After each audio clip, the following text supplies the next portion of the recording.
नमस्कार। आज हम जून 2025 के भारत से जुड़े कुछ अहम दस्तावेजों पर बात करेंगे। इनमें ना कुछ गंभीर चुनौतियां भी हैं और विकास की खबरें भी। तो कोशिश रहेगी कि इनमें जो सबसे जरूरी बातें हैं उन्हें समझें।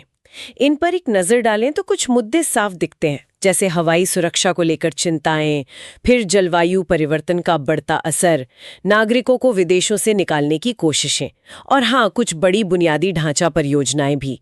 तो चलिए शुरुआत करते हैं विमानन क्षेत्र से। थोड़ी चिंताजनक खबरें हैं। अहमदाबाद में एयर इंडिया ड्रीम लाइनर का वो भयानक हादसा हुआ। उफ, 271 जानें चली गईं और इसके फौरन बाद डीजीसीए ने सुरक्षा ऑडिट शुरू कर दिया है।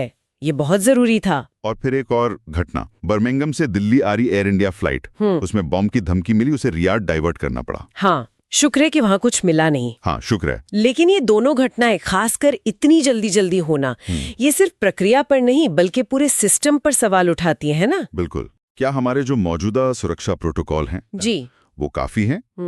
नियामक ऑडिट तो ठीक है, पर ये देखना होगा कि ऑडिट असल में कितने गहरे जाते हैं। मतलब सिर्फ कागजी कार्रवाई है या वाकई कमियों की जड़ तक पहुंच रहे हैं। सही कहा, ये सिर्फ नियमों की बात नहीं है। जी नहीं, ये यात्रियों के भरोसे का भी सवाल है और दुनिया भर में भारतीय विमानन की साख का भी। अच्छा, इन चुनौतियों के बीच एक अच्छी खबर भी है, वो है ऑपरेशन सिंधु। हाँ, ईरान से भारतीयों की वापसी लगातार चल रही है।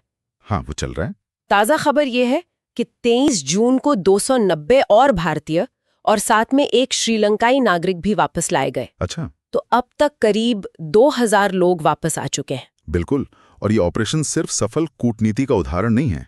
ये दिखाता है कि अचानक आए अंतर्राष्ट्रीय संकटों में तेजी से और बड़े पैमाने पर काम करने की क्षमता कितनी जरूरी है। हाँ, वो तो है। ये विदेशों में जो लाखों भारतीय हैं उनके लिए एक तरह का आश्वासन भी है, पर हाँ, ये भी दिखाता है कि ऐसे अभियानों में लॉजिस्टिक्स और कूटनीति का कितना दबाव होता है। ठीक है, अब जरा मौसम की बात करते हैं और उससे जुड़े बड़े मुद्दे की जलवायु परिवर्तन।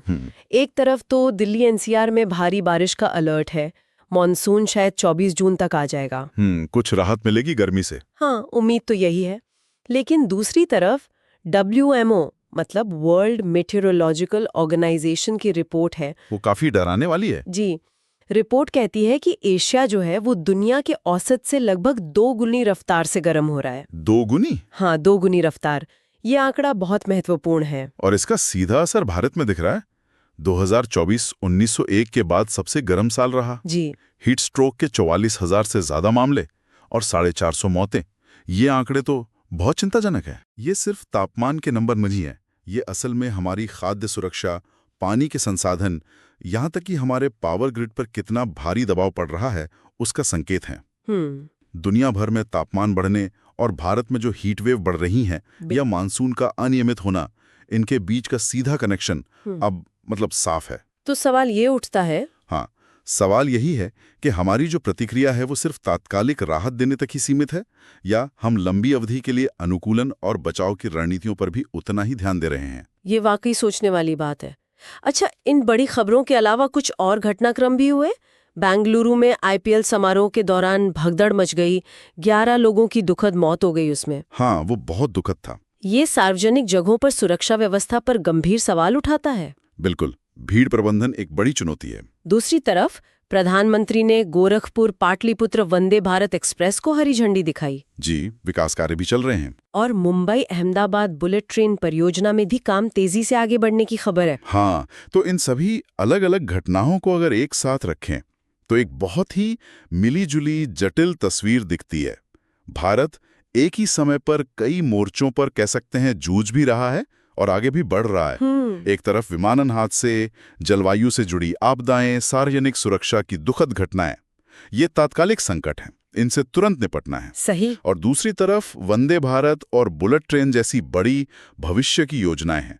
तो यहाँ देखने वाली बात यह है कि ये जो तात्कालिक संकटों से निपटने में जो ऊर्जा और संसाधन लगते हैं, वो कहीं ना कहीं लंबी अवधि की योजनाओं पर असर तो नहीं डाल रहे। मतलब एक संतुलन साधना होगा। बिल्कुल, यही संतुलन साधना सबसे बड़ी चुनौती है। तो आज हमने देखा कि कैसे विमानन सुरक्षा की तत्काल समीक्षा की जरूरत आन पड़े, जलवायु परिवर्तन के खतरे कितने असली और गंभीर हो चुके हैं, विदेशों से नागरिकों को लाने के प्रयास कैसे चल रहे हैं, और इन सब के बीच बुनियादी ढांचे का विकास भी चल रहा है। हालांकि कुछ दुखद घटनाएं भी हुई हैं।